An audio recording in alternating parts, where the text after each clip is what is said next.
Bismillahirrahmanirrahim. Assalamualaikum warahmatullahi wabarakatuh. Alhamdulillah. Alhamdulillahi rabbil alamin. Wassalatu wassalamu ala rasulillah, amma ba'd. Allahumma salli ala Sayyidina Muhammad wa ala ali Sayyidina Muhammad. Alhamdulillah, saudara-saudara, kembali lagi nih di channel YouTube Fauzi Nuardin. Pada kesempatan kali ini kita masih melanjutkan bedah buku dari karya Ustadz Haji Abdul Somad LCMA, 30 fatwa seputar Ramadan, tentang pembahasan kali ini tentang suntik, obat tetes telinga, dan memakai celak, saudara-saudara. Nah, sebelum lanjut ke dalam pembahasannya, jangan lupa bagi saudara-saudara yang baru bergabung, yuk dibantu channel ini dengan cara di subscribe, di like, dan di share, saudara-saudara. Baik, kita langsung masuk ke dalam pembahasannya. Nah, pertanyaannya adalah, apakah orang yang sedang berpuasa itu boleh disuntik? Nah, apakah boleh memasukkan obat telinga? Apakah boleh memasukkan obat ke dalam telinga ketika sedang berpuasa? Apakah perempuan boleh memakai celak pada waktu pagi ketika sedang berpuasa? Nah, dalam pembahasan buku ini sudah ada jawabannya secara singkat, jelas, dan padat, saudara-saudara. Lanjut. Nah, kami katakan kepada semua yang menggunakan jarum suntik pada bulan suci Ramadan bahwa jarum suntik terdiri dari beberapa jenis. Ada yang digunakan sebagai obat dan penyembuhan. Apakah pada urat atau pada otot atau di bawah kulit, saudara-saudara.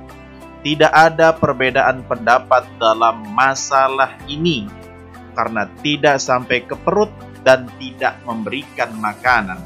Oleh sebab itu, tidak membatalkan puasa dan tidak perlu dibahas. Akan tetapi, ada satu jenis jarum yang memasukkan nutrisi itu ke dalam tubuh saudara-saudara. Seperti jarum glukos yang menyampaikan nutrisi ke dalam darah itu secara langsung. Ulama modern berbeda pendapat tentang masalah ini, saudara-saudara. Karena kalangan salaf tidak mengenal jenis pengobatan seperti ini. Tidak terdapat tuntunan dari Rasulullah SAW, para sahabat, tabi'in, dan generasi pertama tentang masalah ini, saudara-saudara. Ini perkara yang baru. Oleh sebab itu, para ulama modern berbeda pendapat. Ada ulama yang berpendapat bahwa ini membatalkan puasa karena itu menghantarkan nutrisi ke tingkat tertinggi karena langsung sampai ke darah. Nah, sebagian ulama menyatakan tidak membatalkan puasa meskipun sampai ke darah, karena yang membatalkan puasa adalah jika sampai ke perut, yang membuat manusia merasa kenyang setelah mengalaminya, atau merasa segar, hilang haus. Yang diwajibkan dalam puasa adalah menahan nafsu perut dan kemaluan. Artinya, manusia itu merasakan lapar dan haus. Berdasarkan inilah mereka berpendapat bahwa jarum ini tidak membatalkan puasa. Nah, saudara-saudara, meskipun saya memilih pendapat kedua, yaitu tidak membatalkan puasa, akan tetapi menurut saya lebih bersikap hati-hati jika seorang muslim tidak menggunakan jarum ini pada siang Ramadan. Jika ada kelapangan waktu untuk menggunakannya setelah tenggelam matahari. Jika seseorang sakit, maka Allah Subhanahu wa Ta'ala memperbolehkannya untuk berbuka. Meskipun jarum ini tidak benar-benar memberikan makanan dan minuman dan orang yang menggunakannya tidak merasa hilang lapar dan haus setelah menggunakannya seperti makan dan minum langsung. Akan tetapi saudara-saudara, paling tidak merasa segar, hilang lesu yang dirasakan orang-orang yang berpuasa pada umumnya. Allah Subhanahu wa Ta'ala ingin agar manusia itu merasakan lapar dan haus, agar mengetahui nih kadar nikmat Allah Subhanahu wa Ta'ala kepadanya. Merasakan sakitnya orang-orang yang sakit, laparnya orang-orang yang kelaparan, dan penderitaan orang lain yang mengalami penderitaan. Kami khawatir jika kami membuka pintu ini, maka orang-orang kaya yang mampu akan menggunakan jarum ini pada siang hari Ramadan agar mereka mendapatkan kekuatan dan merasa segar, agar tidak merasakan sakitnya lapar dan penderitaan puasa di siang hari bulan Ramadan. Jika ingin menggunakannya, maka sebaiknya ditunda setelah berbuka puasa. Ini jawaban pertama, saudara-saudara. Nah, adapun pertanyaan kedua dan ketiga tadi yang berkaitan dengan meletakkan obat ke telinga, juga memakai celak pada kedua mata pada siang hari bulan suci Ramadan, dan obat pada anus, semua ini adalah sesuatu yang mungkin sebagiannya masuk ke dalam tubuh saudara-saudara. Akan tetapi tidak sampai ke dalam perut dari rongga yang normal.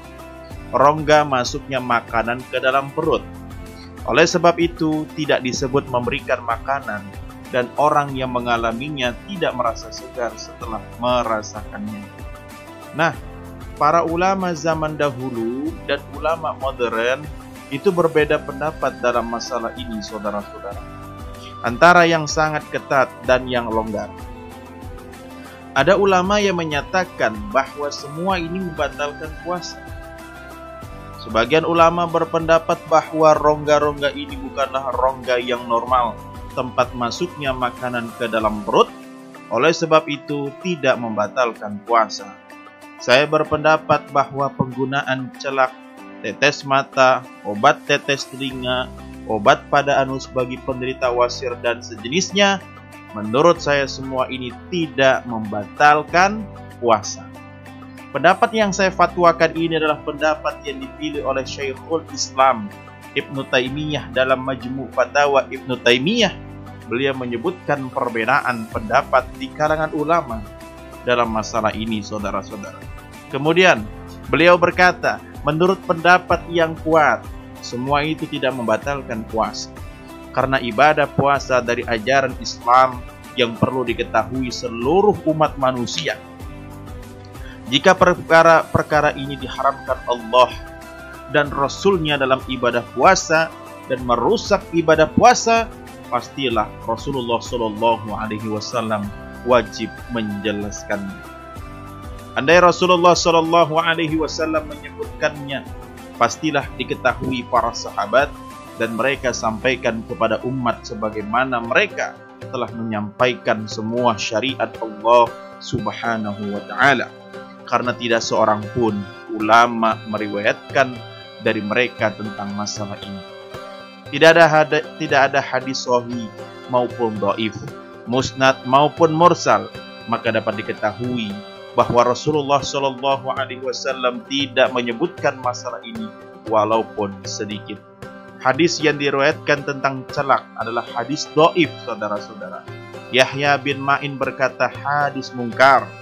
Inilah fatwa Syekhul Islam Ibnu Taimiyah. Fatwa ini menjelaskan dua dasar. Pertama, bahwa hukum-hukum yang bersifat umum yang perlu diketahui oleh semua orang, maka Rasulullah SAW wajib menjelaskannya kepada umat. Karena Rasulullah SAW itu memberi penjelasan kepada umat manusia tentang apa yang diturunkan kepada mereka. Allah Subhanahu wa Ta'ala berfirman dalam Al-Quran, surah An-Nahl ayat 44, yang artinya, dan kami turunkan kepadamu Al-Quran agar kamu menerangkan pada umat manusia apa yang telah diturunkan kepada mereka. Saudara-saudara semuanya, umat juga wajib melaksanakan penjelasan tersebut setelah Rasulullah SAW. Ini adalah dasar.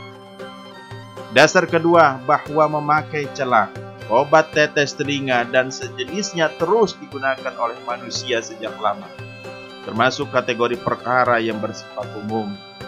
Sama seperti mandi, memakai minyak rambut, memakai asap atau harum, parfum, dan sejenisnya, saudara-saudara. Andai ini membatalkan puasa, pastilah Rasulullah SAW menjelaskannya, sebagaimana Rasulullah SAW menjelaskan hal-hal yang membatalkan puasa. Ketika Rasulullah SAW tidak menjelaskannya, maka dapat difahami bahwa ini termasuk jenis parfum, asap harum, minyak rambut, dan sejenisnya. Ibnu Taimiyah berkata, terkadang asap naik ke hidung dan masuk ke otak, merasuk ke tubuh. Minyak rambut juga diserap oleh tubuh, saudara-saudara, masuk ke dalam tubuh dan tubuh menjadi segar. Parfum juga membuat tubuh menjadi segar. Rasulullah SAW tidak melarang semua itu. Maka ini menunjukkan bahwa boleh memakai parfum, menggunakan asap atau harum, dan minyak rambut. Maka demikian juga halnya dengan celak. Kesimpulan dari pendapat Ibnu Taimiyah dalam fatwa ini bahwa celak tidak memberikan nutrisi dan tidak ada orang yang memasukkan celak ke dalam perutnya, tidak lewat hidung dan tidak pula lewat mulut. Demikian juga dengan obat pada anus, tidak memberikan nutrisi, akan tetapi mengambil tempat di dalam tubuh, sama seperti seseorang yang mencium bau sesuatu atau merasa cemas, maka menyebabkannya mual. Saudara-saudara, padahal itu tidak sampai ke dalam perut. Ini pendapat yang baik dan pemahaman yang mendalam terhadap fikih Islam. Pendapat inilah yang kami pilih dan kami fatwakan. Wabillahi at-taufiq. Itu saja, saudara-saudara, pembahasan terkait suntik, obat tetes telinga, dan memakai celak. Nah, apabila saudara-saudara menyukai komentar ini, ayo jangan lupa di like dan dibantu disupport dengan cara di subscribe ya, saudara-saudara, supaya saya makin tambah semangat nih. Dan saya mohon maaf selama penyampaian materi ini ada kekeliruan dari saya, mohon dibukakan pintu maaf seluas-luasnya karena saya pun masih dalam proses belajar mengajar. Akhirul kalam, wassalamualaikum warahmatullahi wabarakatuh.